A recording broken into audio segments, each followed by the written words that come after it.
Good morning అండి. ఇక్కడికి ఇచ్చేసినందుకు ధన్యవాదాలు. మీకు అందరికీ తెలిసిందే, నిన్న రాత్రి మనకి ఒక ఇన్ఫర్మేషన్ వచ్చిందండి. ఇలాగా సమ్ డిస్టర్బెన్స్ జరుగుతుంది జ్ఞానపురం మన కంచరపాలెం చర్చ్లో అని, సెయింట్ పీటర్స్ చర్చ్లో. అప్పుడు మా వాళ్ళు వెళ్ళి విచారించగా తెలిసింది ఏంటంటే, ఒక 11 సంవత్సరాల అమ్మాయి పేరు ఈదల పూర్ణచంద్రిక. అమ్మాయి వయసు 11 సంవత్సరాలు. అమ్మాయి వాళ్ళ అమ్మమ్మ తల్లి పేరు వరలక్ష్మి, వాళ్ళ అమ్మమ్మ పేరు సావిత్రి.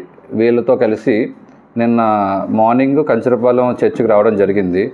ఎందుకు అంటే, ఆ పాప ఎవరైతే ఉన్నారో అమ్మాయి 5వ తరగతి చదువుతూ ఉంది. వాళ్ళది డెంకాడ మండలం, విజయనగరం జిల్లా. 20 రోజులుగా అమ్మాయి సైకలాజికల్ డిజార్డర్తో బాధపడుతున్నందుకు గాను పిచ్చిగా మాట్లాడుతూ కొట్టడం అన్ని చేస్తుందని చెప్పి వాళ్ళ మదర్ చెప్తున్నారు. దానికోసం అని చెప్పి ప్రార్థించి చర్చికి తీసుకెళ్తే తగ్గుతుందన్న ఉద్దేశంతో వాళ్ళు మన చర్చికి తీసుకురావడం జరిగింది.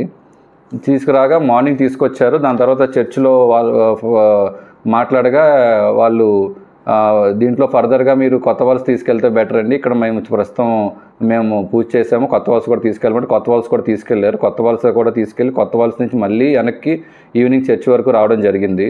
చర్చికి వచ్చాక ఎవరు లేని సమయంలో చర్చ్ జస్ట్ అప్పుడే ఇంకా ఓపెన్ చేయలేదు. ఓపెన్ చేస్తూ వాచ్మెన్ ఒక్కలే ఉన్నారు.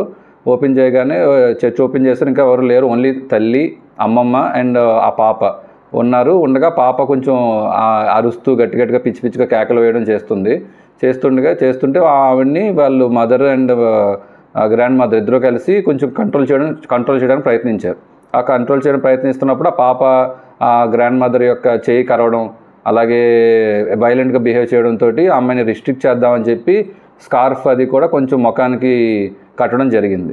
కట్టి ఆ అమ్మాయిని పడుకోబెట్టారు. అమ్మాయిని దానివల్ల అమ్మాయి కొంచెం ఏదైనా ఊపిరాడకి ఏమైనా ఇదైందా, లేదంటే అమ్మాయి ఆల్రెడీ ఉన్న హెల్త్ ప్రాబ్లం వల్ల ఏదైనా అమ్మాయికి ఇదైందా అనేది మనం ఇన్వెస్టిగేషన్లో తేలుతుందండి. సో దీని మీద వాళ్ళ ఫాదర్కి మదర్కి కూడా మ్యారిటల్ డిస్ప్యూట్స్ ఉన్నాయి. 4 సంవత్సరాలుగా విడివిడిగా ఉంటున్నారు. సో వాళ్ళ ఫాదర్ ఇచ్చిన కంప్లైంట్ మేరకు మేము కేసు రిజిస్టర్ చేసాం. Crime number 154/2025 under section 194 of BNSS act కింద రిజిస్టర్ చేయడం జరిగింది.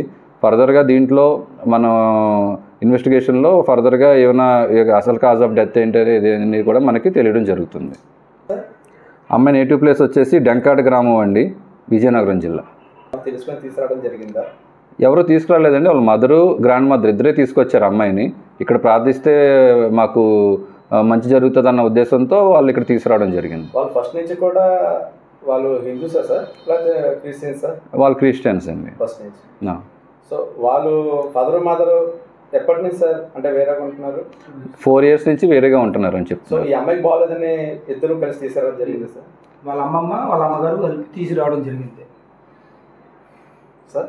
వాళ్ళ అమ్మ వాళ్ళ అమ్మమ్మ గారు కలిసి తీసుకురావడం జరిగింది. ఎందుకంటే వాళ్ళ అమ్మ వాళ్ళ నాన్నగారు వేరువేరుగా ఉంటున్నారు. అమ్మాయి మాత్రం వాళ్ళ అమ్మగారి దగ్గర ఉంటుంది. అందువల్ల వాళ్ళు ప్రభువుని నమ్ముకుంటారు కాబట్టి చర్చి దగ్గర తీసుకెళ్తే బాగవుతుందని చెప్పి వాళ్ళ భాషలో ఏంటంటే, మా అమ్మాయికి దయ్యం పట్టింది, పిచ్చిగా బిహేవ్ చేస్తుంది, పట్టుకున్న వాళ్ళు కొరుకుతుంది అని చెప్పి వాళ్ళు ఆ భాషలో తీసుకొచ్చి చర్చి దగ్గర తీసుకొస్తే, ప్రభు దగ్గర తీసుకొస్తే బాగుపడుతుందని వాళ్ళ నమ్మకంతో తీసుకురావడం జరిగింది. సైన్స్ ఎంత పెరిగినా సరే ఒక డాక్టర్ అనేది ముందు చూపించారు సార్ వాళ్ళు నమ్మకం, దేవుడి మీద నమ్మకంతో దేవుడి దగ్గర తీసుకొచ్చారు. దీన్ని మనం ఏ కోణంలో చూడొచ్చు సార్? ఈ పోస్ట్ మార్టం రిపోర్ట్ వచ్చిన తర్వాత, ఎందుకంటే వాళ్ళ మదరు ఫాదర్కి కొన్ని గ్యాప్ ఉంది. వాళ్ళు చర్చికి తీసుకురావడం ఫస్టే ఆల్రెడీ చర్చి దగ్గర తీసుకొచ్చినా సరే అక్కడ తగ్గకపోవడంతో అమ్మ ఇక్కడ మేము ఎంతకన్నా మేము ఏం చేయలేమని ఫాదర్ చెప్పారు. తర్వాత అంటే పోనీ ఇక్కడ చేయలేదు కదా అని చెప్పేసి కొత్త వలస దగ్గర తీసుకెళ్ళారు. అక్కడ కూడా నయం కాకపోవడంతో వేరే మార్గం లేక ఏదైనా పెద్ద చర్చి ఇదే కదా, ఇంతకన్నా దేవుడు బాగు చేసేది ఏముంటుందని రెండోసారి ఇక్కడ తీసుకొచ్చారు. దేవుడి ఎదురుగా బోర్లా పరుగు పెట్టారు. వీళ్ళు ఎంత ఆపుతున్నా ఆవిడైతే కంట్రోల్లో ఉండటం లేదు. ఏదో పూనకం వచ్చినట్టు, జస్ట్ సైకలాజికల్ డిజార్డర్ కాబట్టి పూనకం వచ్చినట్టు పట్టుకున్న వాళ్ళు కరవడం అది చేస్తుందని చెప్పేసి ఆ నోటికి అడ్డగా స్కార్ప్ కట్టారు. కాకపోతే ఈ అమ్మాయి ఏంటంటే ఇంకా డిజార్డర్ వల్ల చనిపోయిందా, ఎందువల్ల చనిపోయిందా అన్న దాని గురించి ఈ కేసు కట్టి వాళ్ళ నాన్నగారు డౌట్ ఎక్స్ప్రెస్ చేశారు. మేమిద్దరం దూరంగా ఉంటున్నాం కదా, మరి అమ్మాయి చనిపోయింది, ఎందుకు చనిపోయిందో తెలియదు అని చెప్పేసి కంప్లైంట్ ఇచ్చారు. కాబట్టి సరైన మరణకారణం నిమిత్తం ఎఫ్ఐఆర్ వేసి పోస్ట్ మార్టం పంపించాం. అందులో నిజాలు ఏం తెలియదు, దాని ప్రకారం పోలీసులు యాక్ట్ చేస్తారు. ఫాదర్. అవునండి.